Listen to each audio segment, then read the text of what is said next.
मेरा नाम पतरस है और ये कहानी जो मैं आपको सुनाने वाला हूँ, ये कहानी गए वक्तों में मेरे फादर मुझे सुनाया करते थे। हम लोग शुरू से ही नौकरी के बजाय अपने कारोबार को फ़ौक़ियत दिया करते थे। तो मेरे फादर ने भी बजाय इसके कि वो नौकरी करते, एक ट्रांसपोर्टर के तौर पे अपना छोटा सा बिज़नेस शुरू किया था। और ये जो बात है ये अब से बहुत साल पुरानी बात है, यानी कि 1985 चल रहा था। और शुरू में उन्होंने एक छोटा सा, आप कह सकते हैं कि ऑटो टाइप की गाड़ी ली थी। लेकिन जैसे जैसे हालात बेहतर होते चले गए तो मेरे फादर ने कुछ सेविंग वगैरह की और 3 साल के बाद यानी कि 1988-89 में एक ट्रक ले लिया। अब ये जो ट्रक था, इस ट्रक के ज़रिए हम सामान को एक जगह से दूसरी जगह न सिर्फ पहुंचाया करते थे, बल्कि अगर आपको अपने किसी भी काम के लिए ट्रक की बुकिंग करवानी है, जैसे कि आमतौर पे उस दौर में भी एडवर्टाइजमेंट वगैरह ट्रक के ज़रिए की जाती थी। खैर किस्सा मुख्तसर, एक दफ़ा एक कंसाइनमेंट था जो मेरे फादर को वेस्ट बंगाल में छोड़ना था और छोड़ने के बाद वहाँ से खाली वापस आना था। फादर बताया करते थे कि रात के तकरीबन 2 या 2:30 बजे का टाइम था और मैं वेस्ट बंगाल के ही एक हाईवे पे, या आप कह सकते हैं कि एक बड़े रोड पे मौजूद था। इत्तफाक से उस वक्त मेरे साथ कोई भी मौजूद नहीं था और मैं अपने तौर पे ट्रक को तेज़ी से भगाता हुआ गुज़रता चला जा रहा था। ये जो रोड था ये दूर दराज तक ना यहाँ पे आबादी मौजूद थी, ना ही यहाँ पे लाइट्स वगैरह का इंतज़ाम मौजूद था। गर्ज़ के मेरे दोनों अतराफ़ में या मेरे दोनों तरफ बहुत ही बड़े बड़े दरख्त मौजूद थे और आप कह सकते हैं कि एक छोटा सा जंगल नुमा एरिया था मैं जहाँ से गुज़र रहा था। खैर इसी रोड पे चलते चलते मुझे ऐसा लगा कि इस रोड पे जहाँ पे मेरे ट्रक की लाइट पड़ रही है तो शायद दूर कहीं जाके बहुत सारे लोग हैं जो रोड के ऊपर बैठे हुए हैं। खैर आहिस्ता आहिस्ता जब मेरा ट्रक मज़ीद आगे बढ़ता चला गया तो वाकई में मैंने देखा कि वहाँ पे बहुत सारी औरतें थीं, तकरीबन 7 या 8 औरतें थीं और उन लोगों ने बहुत ही खूबसूरत, बहुत ही नफीस लिबास ज़ेब तन किए हुए थे और ऐसा लग रहा था कि सारी की सारी जितनी भी औरतें हैं वो बहुत ज़्यादा तैयार हुई हुई हैं। बात तैयारी की भी थी, इसके साथ साथ ये जितनी भी औरतें थीं बज़ाहिर देखने से बड़ी ही खूबसूरत और बहुत ही पुरकशिश लग रही थीं। लेकिन हैरानी की बात यह थी कि इतनी रात में इस वीराने में, इस सुनसान सड़क पे, जहाँ पे कि दूर दूर तक ना ही आबादी का नामो निशान मौजूद है, ना ही यहाँ पे कुछ लोग रहा करते हैं और इत्तफाक से इस पूरे रोड पे उस दौर में किसी भी किस्म की लाइट्स वगैरह का भी इंतज़ाम नहीं था। इन खूबसूरत औरतों का इतनी रात में सड़क के ऊपर बैठे होना और मेरे हॉर्न बजाने के बावजूद भी अपनी जगह से ना हिलना, ये कुछ अजीब लग रहा था। खैर आहिस्ता आहिस्ता करके जैसे ही मेरा ट्रक उनके बिल्कुल सामने पहुंचा तो मैंने वहाँ पे खड़े होके मुतअद्दिद बार हॉर्न के ज़रिए उनको हटाने की कोशिश की, लेकिन बज़ाहिर ऐसा लग रहा था जैसे उनके जो कान हैं उन पे जू भी नहीं रेंग रही है। मैंने एक दफ़ा, फिर दूसरी दफ़ा और फिर तीसरी दफ़ा जब हॉर्न बजाया और उनकी तरफ से कोई रिस्पॉन्स नहीं आया तो अब मुझे गुस्सा आने लगा और मैंने सोचा कि नीचे उतरता हूँ, उतर के इनको अपने तौर पे साइड पे करने की कोशिश करता हूँ। इससे पहले कि मैं नीचे उतरने से पहले जब मैंने फाइनली उनको आवाज़ दे के हटने का कहा तो इसी दौरानी में जब मेरी नज़र उनमें से एक औरत के पाँव के ऊपर पड़ी तो मैंने देखा कि उस औरत के न सिर्फ पाँव उल्टे थे, बल्कि ऐसा लग रहा था जैसे उसके पैरों पे या उसके पाँव पे मुतअद्दिद बाल मौजूद हैं। कुछ अजीब से, खौफनाक से उसके पैर थे। किसी भी तरह मैं ये समझने से कासिर था कि जितनी खूबसूरत या जितनी हसीन ये औरतें हैं उतने ही बदसूरत इनके पाँव कैसे हो सकते हैं। खैर मैंने गए वक्तों में अपने बुज़ुर्गों से, अपने आबाओ अजदाद से सुन रखा था कि अगर आपको रास्ते में, ख़ास तौर पे वीराने में, कोई इस तरह की औरत ये औरतें नज़र आया करती हैं जिनके पाँव उल्टे हों, तो आप यकीन कर लीजिए कि आपका सामना किसी चुड़ैल से या फिर पिच्छल पैरी से हो चुका है। अब मुझे यकीन हो चला था कि मेरा यहाँ से बचना या यहाँ से बच के निकलना बहुत ही मुश्किल है। खैर, अपने तौर पे बजाय इसके मैं ट्रक से नीचे उतरता, मैंने ट्रक को बहुत ही स्पीड के साथ एकदम से न सिर्फ दौड़ाना शुरू किया, बल्कि मैं इरादा कर चुका था कि अगर ये चुड़ैल नहीं भी हो तो इनके ऊपर से ट्रक को चलाता हुआ निकलता चला जाऊंगा। लेकिन जैसे ही मेरा ट्रक जब उन औरतों के सामने पहुंचा या उनके ऊपर से गुजरा, तो ऐसा लग रहा था जैसे जो मेरा ट्रक है वो उनके जिस्मों के आर पार हो चुका है। वो अपनी जगह वैसे ही बैठी हुई थी और ऐसा लग रहा था जैसे उनको पता ही नहीं चला कि उनके ऊपर से या उनके सामने से ट्रक चलता हुआ गुजर चुका है। थोड़ा सा आगे जाने के बाद जब मैंने बैक व्यू मिरर से पीछे की तरफ देखा, तो आप यकीन करें कि वहाँ पे अब ना ही कोई औरत मौजूद थी और ना ही किसी औरत का नामो निशान मौजूद था। ये जो मेरा सफ़र था, इस सफ़र से जब तक कि मैं गांव पहुंचा, इस दौरानिए में ही मुझे ना सिर्फ शदीद बुखार हो चुका था, बल्कि 15 से 20 दिन तक मैं शदीद बीमार रहने के साथ साथ इस तरह का हो चुका था कि हर वक्त मुझे महसूस होता कि जैसे मेरे इर्द गिर्द या मेरे पलंग के करीब बहुत सारी औरतें हैं जो खड़ी हुई हैं और उन्होंने रंग बिरंगी वैसे ही लिबास पहन रखे हैं।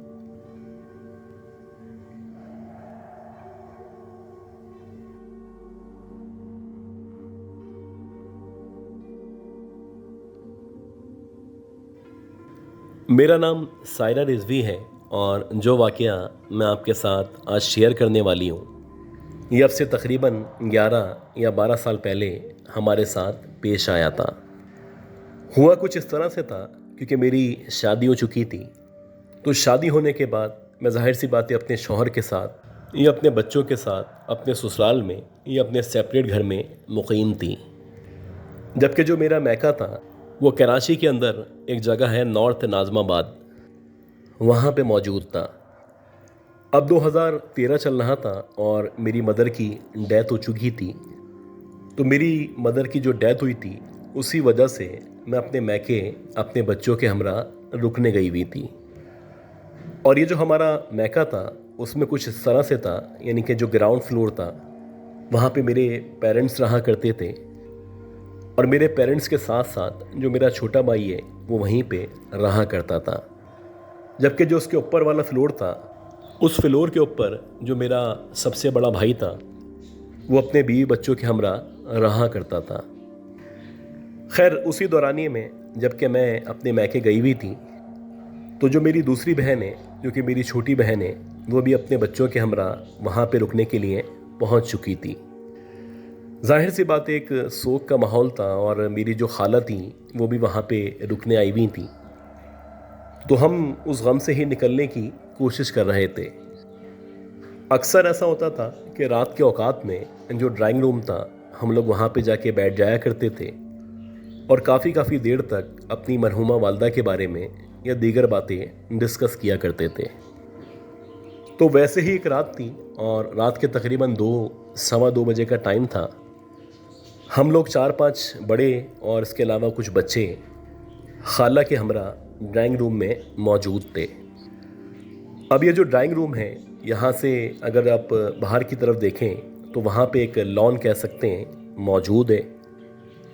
हम लोग बैठे हुए अभी बातें ही कर रहे थे कि एकदम से हम लोगों ने महसूस करना शुरू किया कि जहाँ पे हमारा लॉन मौजूद है, उस लॉन के अंदर से किसी औरत के रोने की और बाकायदा चीख चीख के रोने की आवाज़ें आना शुरू हुई हैं।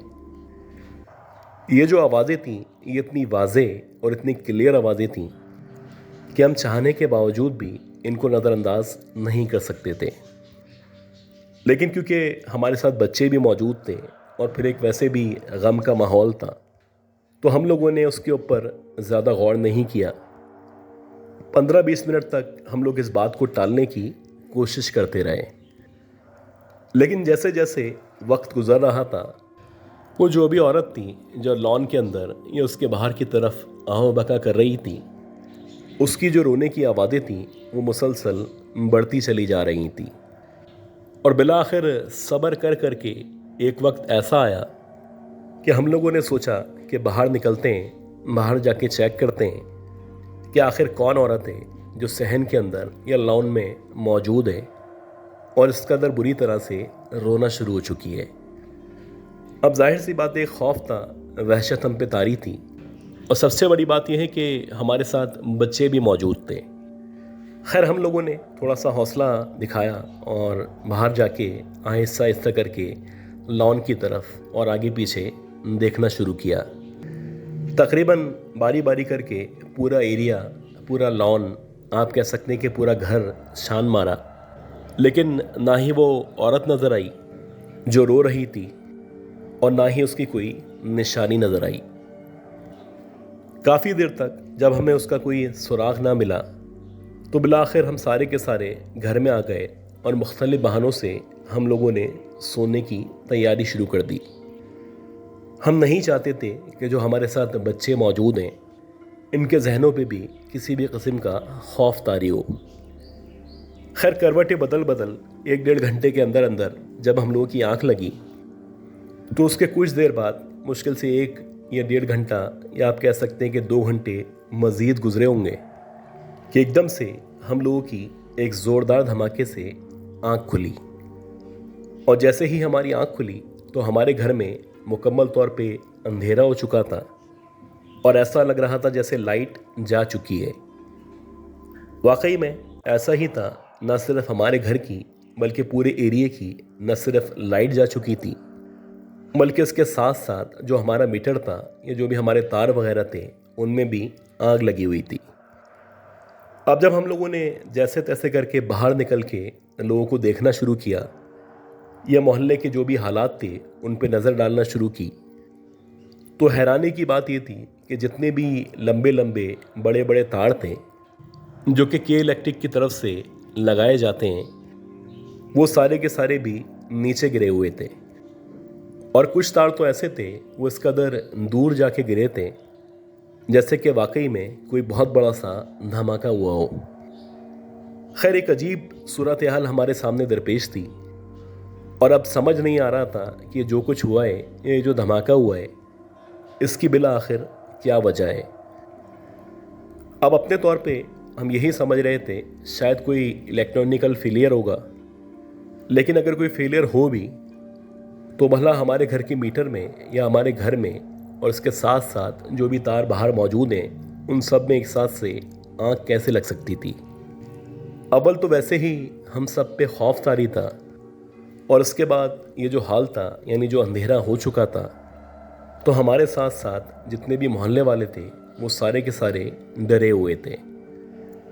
इस तमाम वाक़ये में एक बात तो ज़रूर थी कि एकदम से, यानी धमाका होने से कुछ देर पहले उस औरत की आवाज़ें आना, उसका आहो बका करना और उसका बहुत बुरी तरह चीख चीख के रोना, और जब हम उसको तलाश करने गए तो उसका ना मिलना, यकीनन इन तमाम बातों में हम सबके लिए कोई ना कोई निशानी ज़रूर मौजूद थी। हो सकता है कि वो जो भी औरत थी या खुदा की जो भी मखलूक थी वो इस तरह रो के हमें आगाह करने चाहती हो या हमें बताना चाहती हो कि एक बहुत बड़ा सा धमाका होने वाला है या बहुत कुछ गलत होने वाला है। और ऐसा ही हुआ कि हम उसकी आवाज़ों से या उसके रोने से इस कदर डर चुके थे कि हम तमाम लोगों ने कमरे के अंदर जाके वहाँ पे जाके सोना बेहतर समझा। और अल्लाह ना करे हम लोग नहीं सोए होते, हम लोग जाग रहे होते या हमारे बच्चे सहन में मौजूद होते, तो हो सकता है जो धमाका हुआ था, ये जो मीटर में या तारों में आग लगी थी, उसकी वजह से हम सब की जान को भी ख़तरा लाहक हो सकता था। कभी कभी कुछ वाक़यात आपकी ज़िंदगी में इस तरह के ज़रूर पेश आते हैं जिनके बारे में आपके पास कोई एक्सप्लेनेशन नहीं होती, और ये जो मिस्ट्रीज़ हैं वो हमेशा अनसॉल्व्ड रहा करती हैं।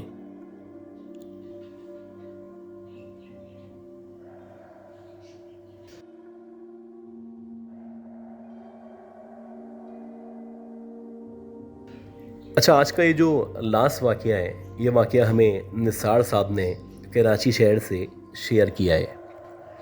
ये बताते हैं कि ये बेसिकली एक चौकीदार हैं और शहर के मुख्तलिफ़ इलाकों में, मुख्तलिफ़ एरियाज़ में, ख़ास तौर पे जो इंडस्ट्रियल एरिया है, जो कि मुख्तलिफ़ जगहों पे मौजूद है, तकरीबन तमाम के तमाम इंडस्ट्रियल जोन्स में न सिर्फ काम कर चुके हैं, बल्कि इस दौरानिए में इनके साथ कुछ इस तरह के वाक़यात पेश आए जिन वाक़यात की इनके पास कोई भी एक्सप्लेनेशन मौजूद नहीं है।